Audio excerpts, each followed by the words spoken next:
Madhupati Naistiki. Reading from Teachings of Lord Kapila, Chapter 9. The chapter is titled Purifying the Mind for Self-Realization.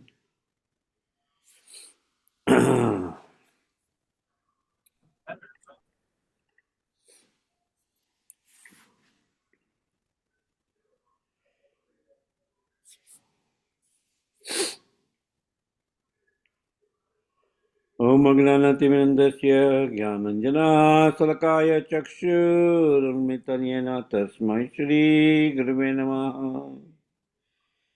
Shri Chaitanya Manobhistam Stapitamena Bhutale Swamrupa Kadamayam Dadati Swapadantikam Vandeham Shri Guru Sijita Padakamalam Shri Gurum Vaishnavanscha Shri Rupam Sagarjatam Sagana Raghunathavitam Tam Sajivam Sadvaitam Savadutam Parijana Saitam Sri Krishna Chaitanya Devam Shri Radha Krishna Pada Sagana Lalita Shri Vishaka Vitamsha He Krishna Karuna Sindhu Dinabandhu Jagatpate Gopesha Gopika Kanta Radha Kanta Namastute Sapta Kanchana Gaurangi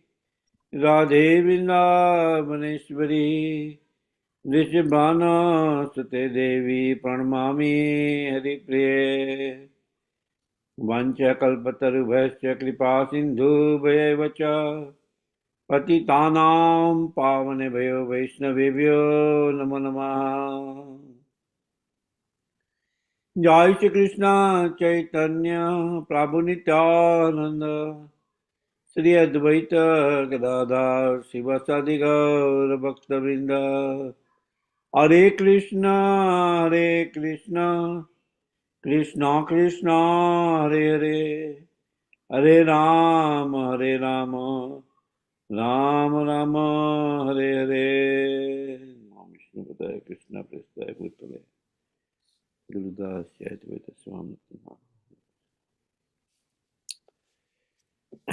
Text 15. चेत खलवस्य बंधाय मुक्तये च आत्मनो मतम् गुणेषु सक्तं बंधाय रतं वा पुंसि मुक्तये. The stage in which the consciousness of the living entity is attracted by the three modes of material nature is called conditional life.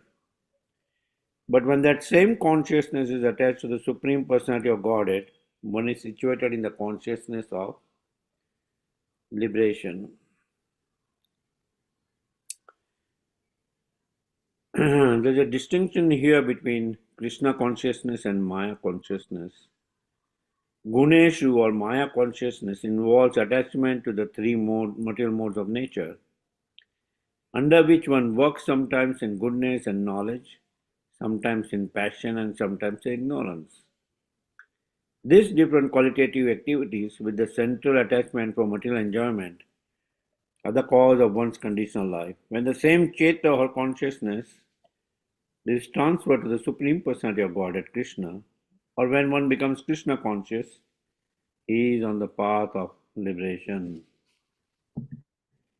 So, we see in this chapter, which is taken from verses from Srimad Bhagavatam, the instructions of Lord Kapila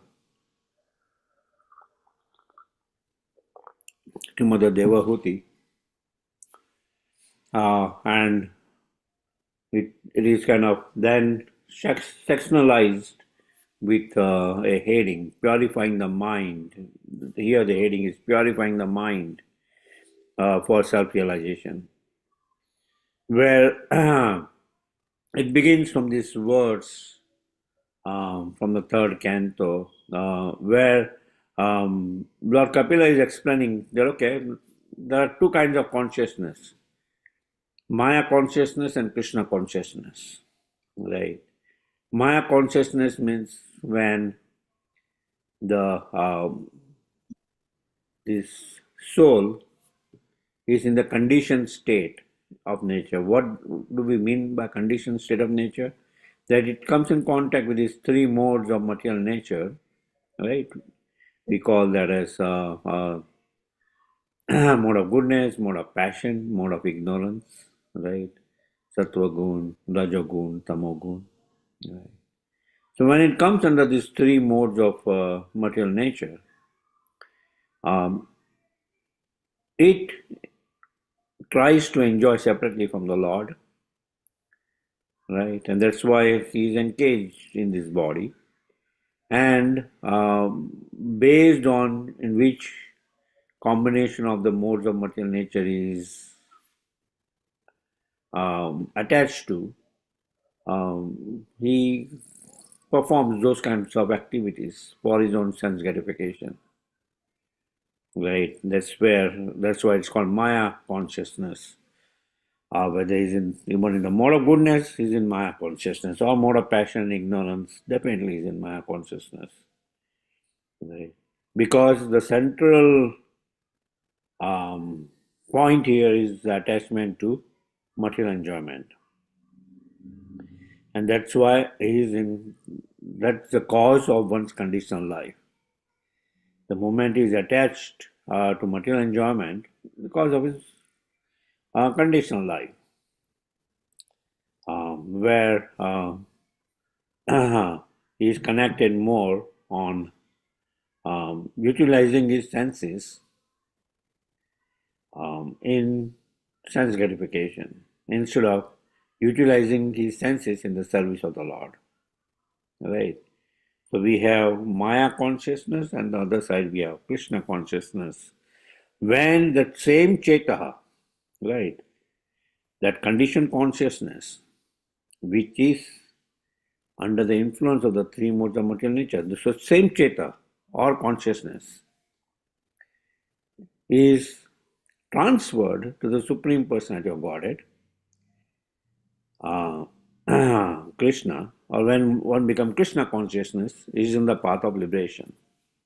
Right. So, Cheta is the same.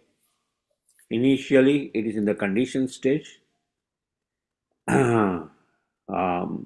When he starts focusing from that conditional state to the Supreme Personality of Godhead, it becomes now purified. It becomes Krishna conscious. And that's where it said that is on the path of liberation. Liberation from what? Liberation from his conditioned state. Right? His conditioned state, he thinks he's the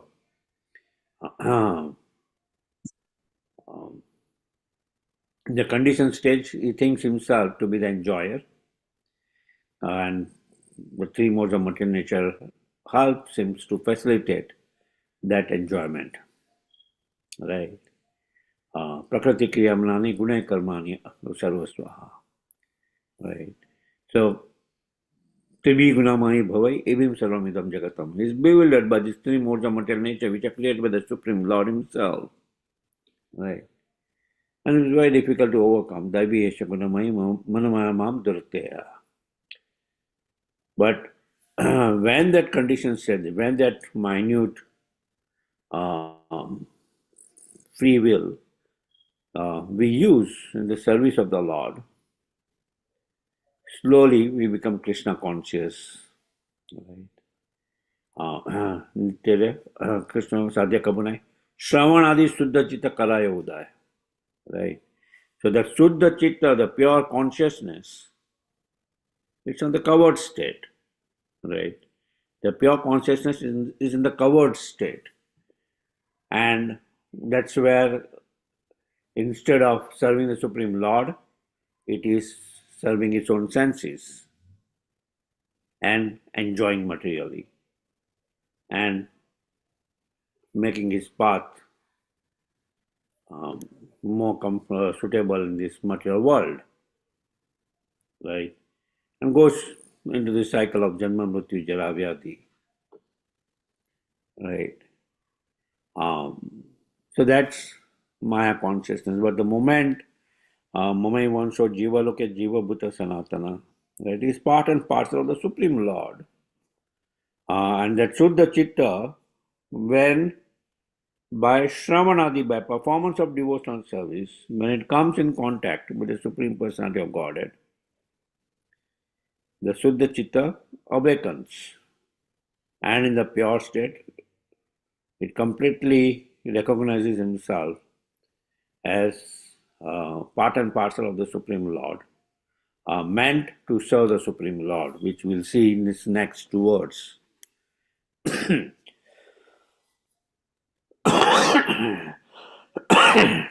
Text 16. First words, Lord Kapila is basically mentioning about Maya consciousness, Krishna consciousness. Mostly we have Maya consciousness, but we can become Krishna conscious. So it's like, it's slowly guiding one that, when one takes shelter of the Supreme Personality of Godhead, he establishes that relationship. So he establishes that sambandha.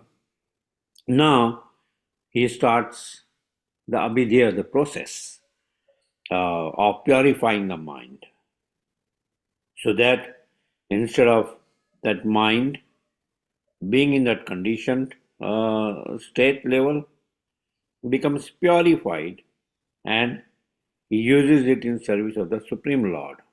Right. So that's the next verse. Aham mam mama abhimana utthai kama lobha adibi malai vitam yada mana suddham adukam sukham samam.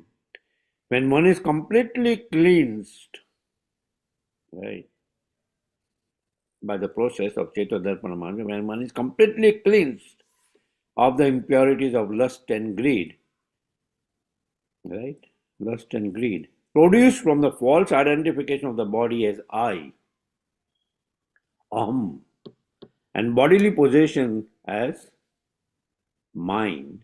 Once mind becomes purified, in that pure state, he transcends the stage of material happiness and distress. Right. In the material consciousness, he is in the stage of material happiness and distress. Matra sparsadu kaunteya sitoshna sukadukadaha. Right. Agam apayana anityam tamatikshisva bharata. They arise due to sense perception. Right. This happiness and distress arise due to sense perception when we are in the material consciousness. But when one is attached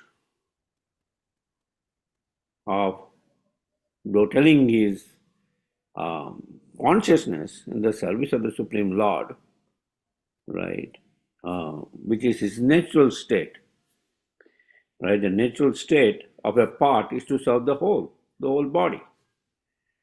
The natural state of this infinitesimal soul, which is qualitatively one with the Supreme Lord, but quantitatively different, is to serve the Supreme Personality of Godhead. Right. So, what is the process of becoming freed from lust and greed? Calm and lobe are the symptoms of material existence. Right? Are symptoms of material existence. Everyone always desires to possess something. It is said here that desire and greed are the products of false identification of oneself with the body. Desire and greed, the desire to enjoy separately from the Supreme Lord, that karma, right? In Bhagavad Gita, it is also explained how that karma develops, right? When initially the senses contemplate on the sense object, right? Then contemplating on that sense object, the senses develops attachment for that sense object. That attachment for the sense object creates the desire to enjoy that sense object, which is karma, which is never fulfilled. right? It's never fulfilled, and that develops into frustration. And that frustration ultimately develops into anger, right? So, Kama and Loba are the symptoms of material existence. Everyone always desires to possess something. It is said here that desire and greed are the products of false identification of oneself with the body. When one becomes free from this contamination, his mind and consciousness also become freed and attain their original state. Right? Initially, that consciousness is in the conditional state, where the consciousness is thinking about aham and mam, right? I and mine, right? Aham, right? I and mine. My computer, my cell phone, my this, my that, my family, my country, right? My no, become nationalist. So my language, my state, my family. It's all the products, byproducts of this consciousness, of my consciousness, mind consciousness, identifying oneself with the body, right? Identifying oneself with the body. And ultimately, just situated on the platform of enjoying the body. So when one becomes free from this contamination, right? So that's the conditioned state. Is the contamination is a conditioned state. So when one becomes freed from the contamination, his mind and consciousness also becomes freed and attain the original state. So the original state is talked about the consciousness, right? What is the original state of the consciousness? That is part and parcel of the Supreme Lord. It is qualitatively one with the Supreme Lord. It is Sat Chit Ananda. That is its original state, right? The difference between conditional life and liberated life occurs when we purify the mind and the consciousness. So we have the conditional life and we have the liberated life. So that transformation occurs when the mind and consciousness are purified. When they are purified, one becomes transcendental to material happiness and distress. On the conditioned level, he is situated on the platform of happiness and distress, which is arising from sense perception. When his senses are satisfied, he is feeling happy. When the senses are not satisfied, he is feeling distress. Right? But when this mind and consciousness are completely purified, he transcends that material happiness and distress. Right? In the beginning, Lord Kapila has said that perfect yoga enables one to transcend the platform of material distress and happiness. How this can be done is explained here. One has to purify his mind and consciousness. This can be done by the Bhakti Yoga system. As explained in the Narad Pancharatra, one's mind and senses should be purified. Tat paratmena nirmalam. One's senses must be engaged in the devotional service of the Lord. That is the process. The mind must have some engagement. One cannot make the mind vacant. Of course, there are some foolish attempts to try to make the mind vacant or void. But that is not possible. The only process that will purify the mind is to engage it in Krishna. The mind must be engaged. If we engage our mind in Krishna, naturally the consciousness becomes fully purified. And there is no chance that material desire and greed will enter. Right? This lust, these 3 degrees of lust, which is also explained in the 3rd chapter of Bhagavad Gita, right? It dwells on senses, it dwells on the mind, it dwells on the intelligence, right? So, if we purify the mind by the process of devotional service, Cheto Darpana Marjanam, right?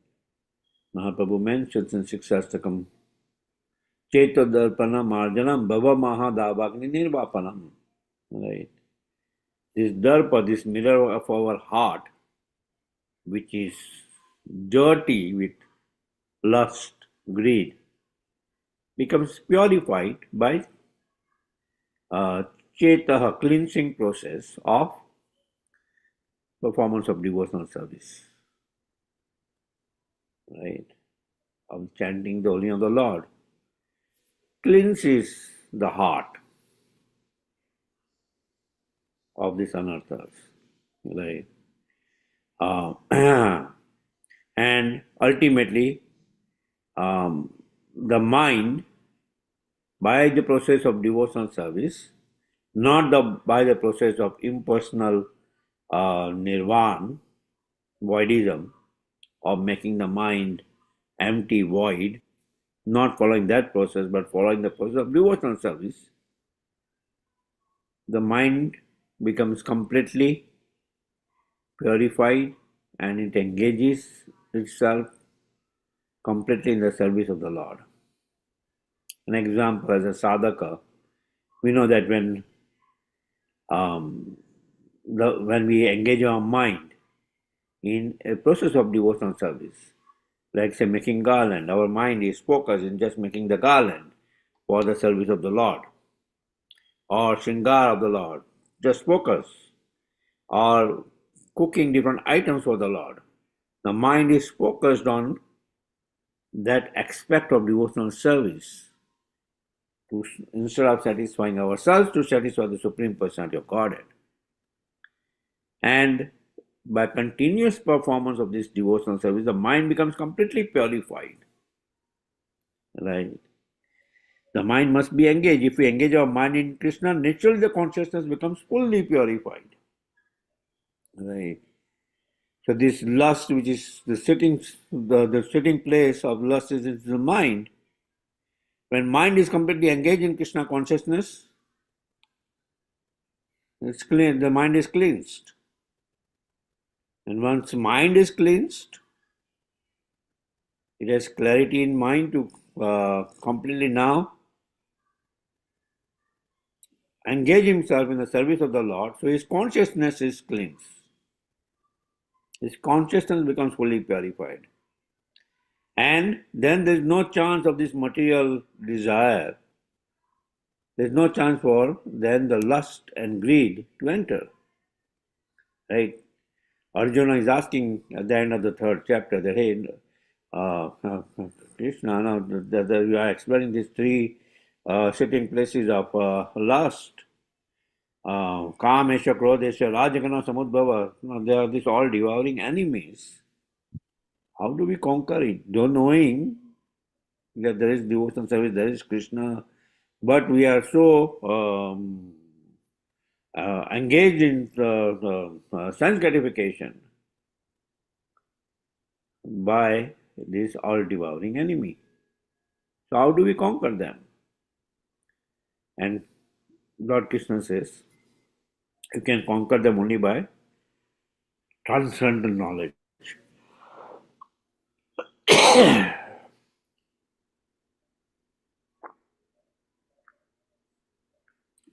Transcendental knowledge means knowing about the Supreme Personality of Godhead. Right? Knowing about the Supreme Personality of Godhead, ultimately when we know about the Supreme Personality of Godhead, we engage ourselves with all our senses in the service of the Lord. And thus mind also becomes engaged.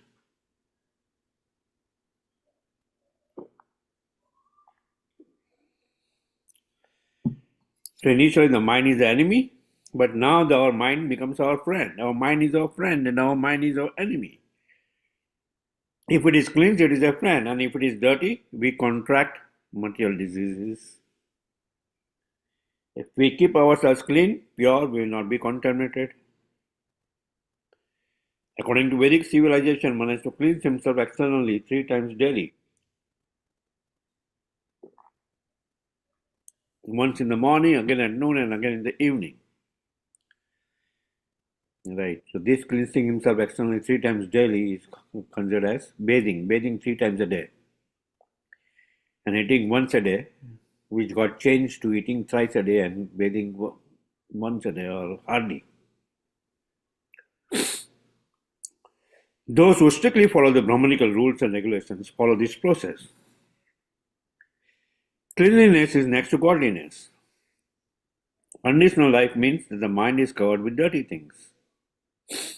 Right? Conditional life means that the mind is covered with dirty things. And this is our disease. When we are in the lower modes of tamogun and rajogun, these dirty things are very prominent. One has to raise himself to the mode of sattva, goodness, by the process of sankirtan and shravana. One has to hear Krishna Katha. Krishna is within everyone's heart. The individual soul is part and parcel of Krishna, and Krishna wants the individual soul to turn to him. Unfortunately, the conditioned soul is attached to material enjoyment. And this is the cause of his bondage to birth, death, old age, and disease. He is so foolish that he does not take into consideration that these miseries are repeated.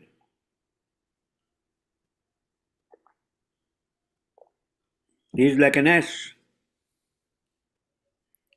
that belongs to a washerman who loads him down with heavy clothes. For a few morsels of grass, the ass has to carry heavy loads all day, although not a single piece of clothing belongs to him. This is the way of the karmis. They may become big multimillionaires, but they are just like asses, working hard day and night. Regardless of how much money they may have, their stomachs can only hold so much, and they require only 6 feet of space to sleep. Nonetheless, these big karmis are thinking themselves very important. They think, without me, all the members of my nation will die. Let me work day and night to the point of death. People are thinking, I belong to this family, this nation, this community, I have this duty or that duty, and so on. People do not know that these are all false designations. Right?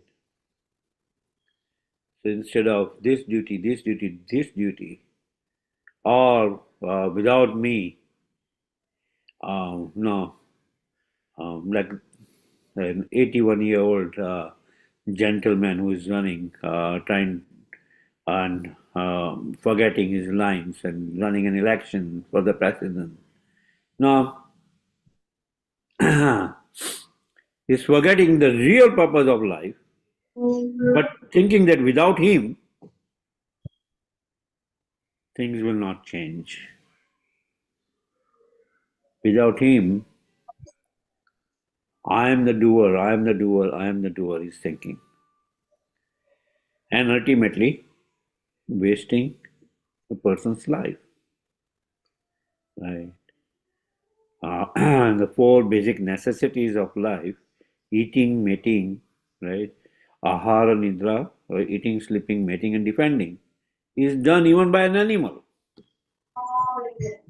A human being just requires a 6 feet of space and some, something to sustain his body. Right? Those who work as an ass day and night, they hardly have time to eat properly. Right? And ultimately, they are compared to an ash. Srila Prabhupada has this wonderful analogy of this ash. That ash is used by the washerman to just transfer this load of clothes which a washerman has washed. None of these clothes belong to him. None of these clothes is going to help him in any way. Right? But without any direction, It is thinking that, oh, if I carry this load on the other side, my master, the washerman, will give me some kind of food, which is available in abundance elsewhere.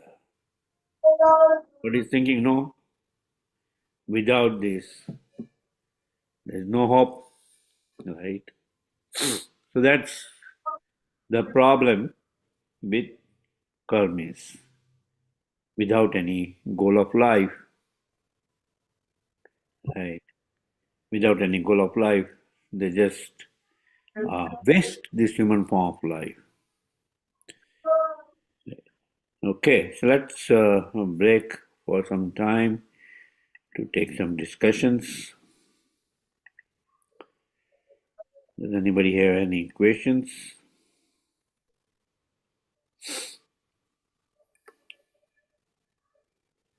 Discussions?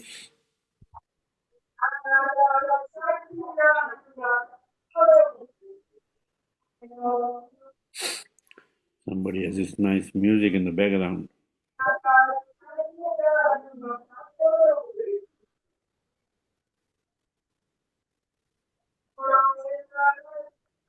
Sameshwar Prabhu, you can mute your line.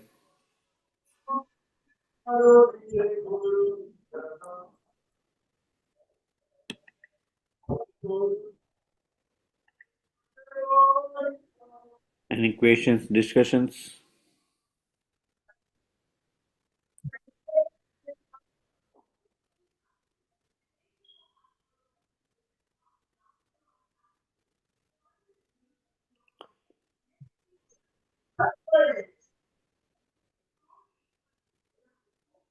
We just don't want to cover the material for the sake of covering, right? So that we can understand better. Sushkam, right? We should discuss about it. Raja Vidya Raja Guryam Pavitam Tekshavadamam Dharmyam. Sushkam करना हुआ यार.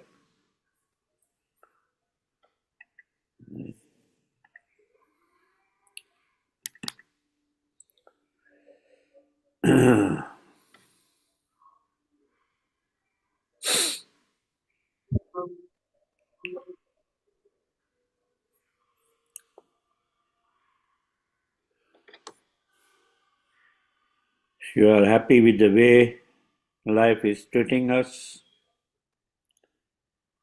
and this cat and dog race, working day and night, thinking about Maya, that which is not mine, and developing attachment for things which does not belong to us in the first place.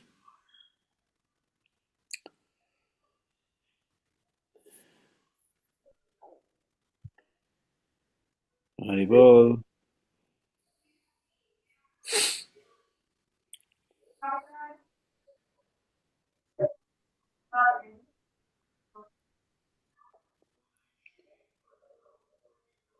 Hare Krishna Prabhu, shall I call Simhasa Das Prabhuji? Yes, go ahead, Srinivas Prabhu. Yeah, 1 second. You just need to mute, right, Prabhuji?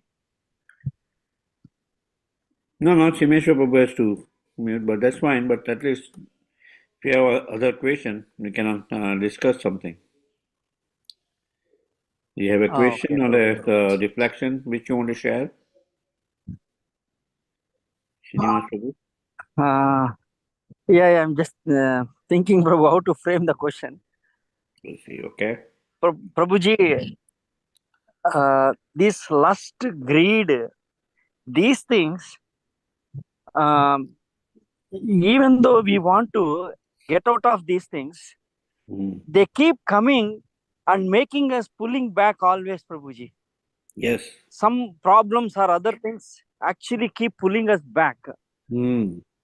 I sometimes we feel what to do.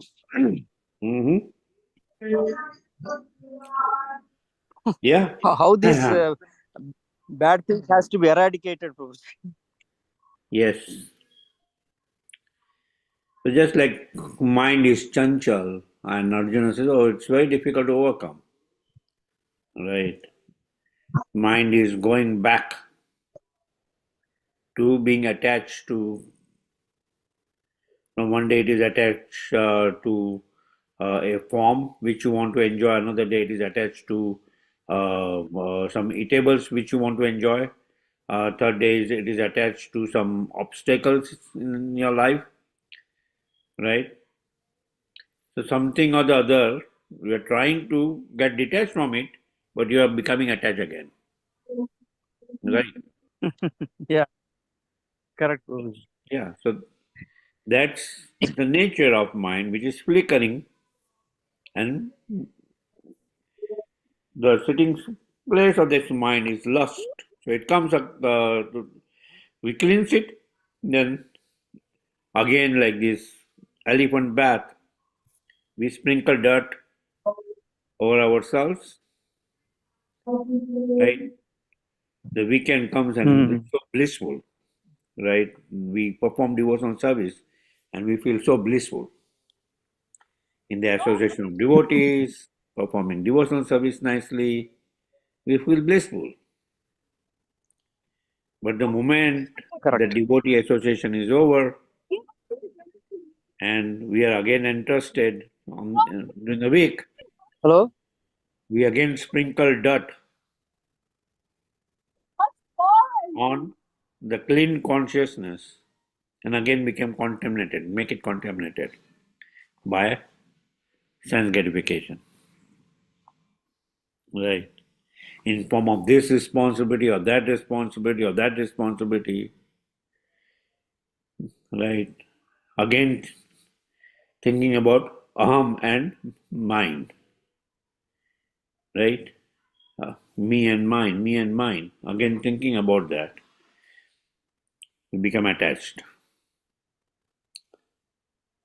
So, how to completely eradicate it is by completely taking shelter of the Supreme Lord or his representative, right?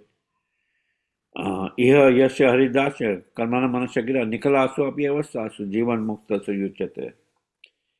Right? One who has iha yasya haridasya, with his mind, body and words, who is completely absorbed in the service of the spiritual master and the service of the Lord, right? Correct. Even while performing activities in the material world, he is in the liberated state, right? So that Hmm. requires practice. As sadhaka, we will face this problem as what you are mentioning. That we try to eradicate that and we again splash back in the form of sense gratification or temporary nature. Our activities again gets attached to the temporary nature. So it requires continuous practice. Before, we were not even thinking that this is what is happening. So at least something is there that now at least we are able to identify that this is happening. So we are on the right path of purification. So continuing that purificatory process, that what we have identified, we continuously perform devotional service, that we don't become attached again to material sense gratification. Right? That's a lifelong process, and devotional service is like a razor edge. Right? Bharat Maharaj, we see this passing of Bharat Maharaj. He had given up his kingdom, family, and everything to perform devotional service, and he was on the stage of Bhava Bhakti, a performance of devotional service, quite an advanced stage. But the moment he left protection to his mind and let it be absorbed on, oh,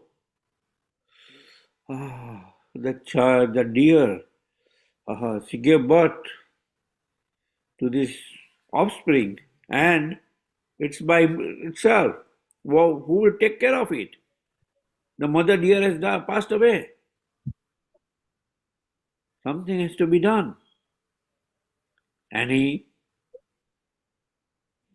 lets its mind wander away from the process of devotional service to take care of this deer, which ultimately he becomes attached of taking care. So even taking care is a wonderful thing, but one should not become attached to taking care. Right. A lotus flower does not get attached to its environment. It blossoms completely without getting attached, without being impacted by its environment. Similarly, a devotee performing devotional service,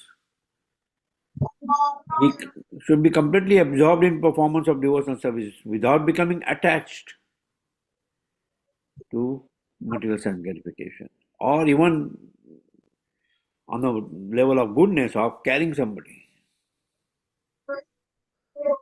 Right. Taking care of somebody, this, that is a noble cause.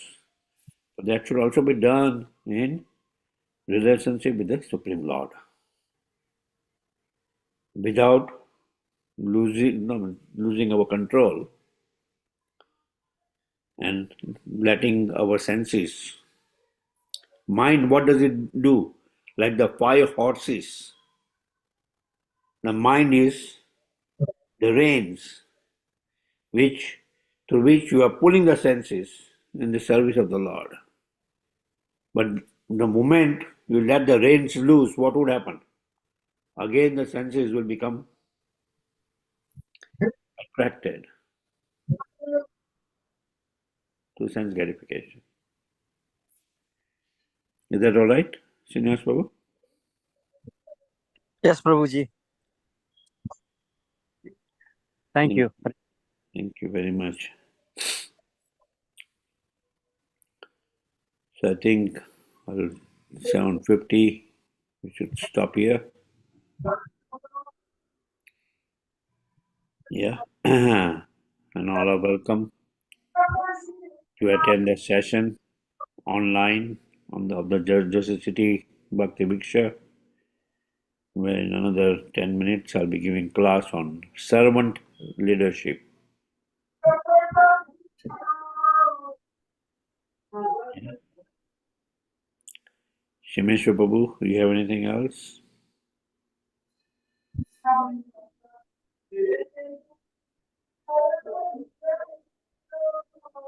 Yeah, he's busy. Yeah. Okay. Vancha kalpatarubhayascha kripa sindhubhayeva cha patitana pavanebhyo वैष्णवेभ्यो नमो नमः वैष्णविंद की जय teachings of Lord Kapila की जय श्रीमद् भागवतम ग्रंथराज श्रीमद् भागवतम की जय गौर प्रेमानंदे हरि हरि हरि बोल Hari bol. Hare Krishna Thank you, Prabhu. Hare Krishna. Hare Krishna. Thank you very much